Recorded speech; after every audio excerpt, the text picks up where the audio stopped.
Hello friends, నేను మీ Padmavathi. Welcome to Sripathi lux and cooking. ఎలా ఉన్నారండి? అందరూ బాగున్నారా? మేము కూడా చాలా చాలా బాగున్నామండి. ఇది మా అత్త వాళ్ళ ఇంటి దగ్గర అండి, కనుమ రోజు. ఈ విధంగా మా అబ్బాయి అయితే గాలిపటం ఎగరేస్తున్నాడు.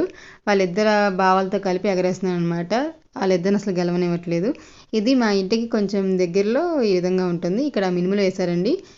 యాక్చువల్గా అయితే ఈ టైంకి బాగా ఎక్కువగా పెరగాలి, కానీ జస్ట్ ఇలా మొలకలు వచ్చినాయి అనమాట. ఈ టైంకి మినుములు అనేవి కోత కోసేసి బయట ఈ విధంగా ఆరబెడుతూ ఉంటారనమాట. కానీ ఈసారి మాత్రం జస్ట్ చూడండి, ఈ విధంగా చిన్న చిన్నగా మొలకలు వచ్చేసినాయి. మా ఇల్లు దీనికి ఆపోజిట్లో ఈ విధంగా ఉంటుందండి. అక్కడ చెట్టు ఉంది కదా, ఆ చెట్టుకి పక్కనే అనమాట మా ఇల్లు. అటు ఇటు వాకబుల్ డిస్టెన్స్ అనమాట. ఇక్కడ మా అబ్బాయి ఏం చేస్తున్నాడంటే, బ్యాట్ లేకపోవడం వల్ల కర్ర బిల్ల బదులు కర్ర బాల్తో ఆట ఆడుతున్నాడు. వీళ్ళే అండి వాళ్ళిద్దరు బావాలంటే మా ఆడపడుచు వాళ్ళ ఇద్దరు పిల్లలు అనమాట. వాళ్ళిద్దరిని గెలవనివ్వకుండా తనే ఈ విధంగా ఆడుతున్నాడు. తనే కర్ర తీసుకుని తనే బాల్తో ఈ విధంగా ఆడుతున్నాడు అనమాట. ఇదే ఈ వీడియో మీకు నచ్చితే లైక్ చేయండి. మా ఛానల్ సబ్స్క్రైబ్ చేయడం మర్చిపోకండి. Thanks for watching.